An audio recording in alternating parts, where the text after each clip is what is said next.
Cerita Alkitab anak-anak hari ini berjudul Musa Menasihati Bangsa Israel.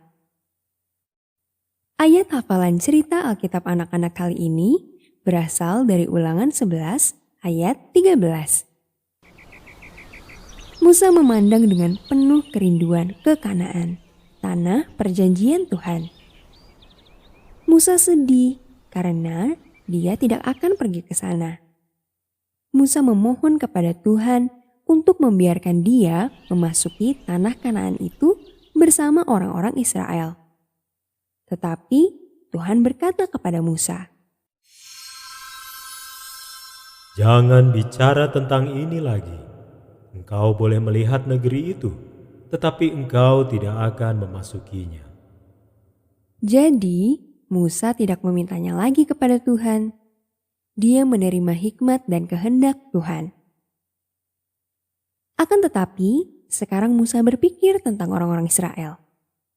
Siapa yang akan memimpin mereka jika dia tidak bisa pergi ke negeri itu? Siapa yang akan peduli dengan mereka? Dia berdoa dan meminta Tuhan untuk memberikan pemimpin yang baik bagi orang Israel. Tuhan memberitahu Musa bahwa Yosua yang akan memimpin bangsa itu.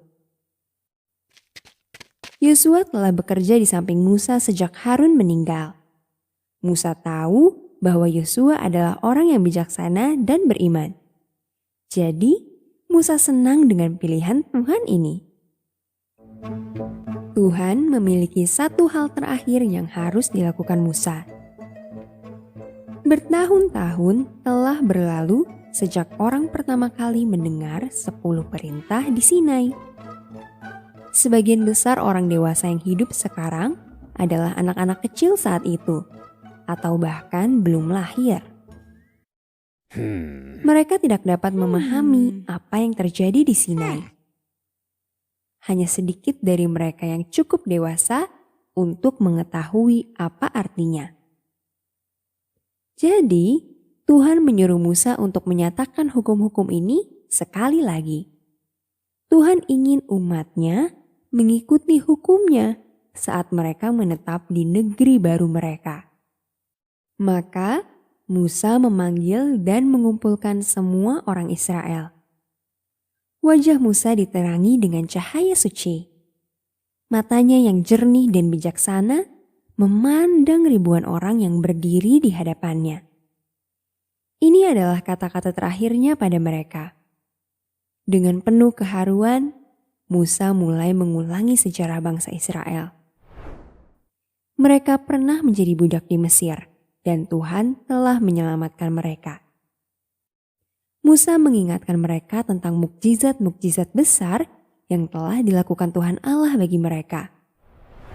Dia menceritakan bagaimana orang-orang Israel melarikan diri dari tentara Mesir dengan menyeberangi Laut Merah. Dan bahwa selama perjalanan mereka, Tuhan telah menyediakan makanan serta air. Tuhan juga telah memimpin mereka dengan tiang awan dan tiang api. Kemudian Musa memberitahu orang-orang Israel tentang dosa orang tua mereka yang sering bersungut-sungut, mengeluh, dan menyembah berhala. Dia mengingatkan mereka tentang perjalanan mereka di padang gurun selama 40 tahun sebelum mereka akhirnya bisa pergi ke Kanaan. Musa juga berbicara tentang kesabaran dan kasih Tuhan Allah yang besar terhadap mereka.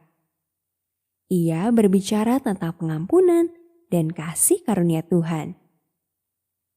Musa memberitahu mereka bahwa peraturan yang diberikan Tuhan kepada mereka lebih bijaksana daripada semua peraturan bangsa-bangsa lain. Mereka harus menjadi contoh hikmat Allah. Mereka harus peduli pada bangsa lainnya. Musa juga memberitahu orang-orang Israel tentang hal-hal indah yang menunggu mereka di Kanaan.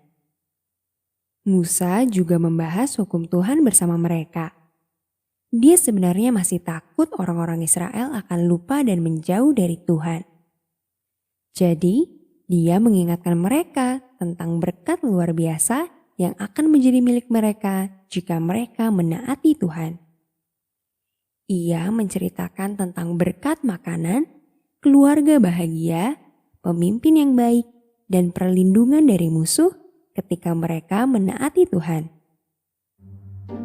Tetapi Musa juga menceritakan tentang kutukan kehilangan negeri mereka jika mereka tidak taat.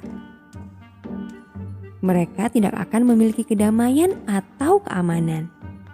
Mereka akan hidup dalam ketakutan, kesedihan, dan dengan penyakit. Di akhir, Musa menutup perkataannya dengan sebuah nyanyian. Adik-adik bisa membaca nyanyian itu dalam Ulangan pasal 32. Nyanyian itu menceritakan tentang cara indah Tuhan menunjukkan kasih-Nya di masa lalu. Nyanyian itu juga menceritakan tentang peristiwa masa depan dan kemenangan terakhir dengan kedatangan Kristus yang kedua kali.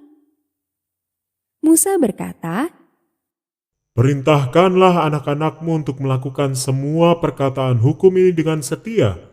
Itu bukan hanya kata-kata kosong, itu adalah hidupmu." Orang-orang Israel harus mengajarkan nyanyian ini kepada anak-anak mereka.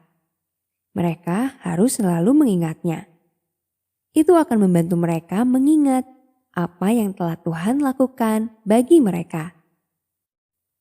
Setelah itu, Musa mendaki Gunung Nebo di tanah Moab. Di sana, dia melihat sekali lagi ke tanah Kanaan. Lalu, matilah Musa, hamba Tuhan itu, di sana, di tanah Moab, sesuai dengan firman Tuhan. Pelajaran dari cerita Alkitab anak-anak hari ini adalah kita menyembah Tuhan ketika kita memilih untuk menaatinya.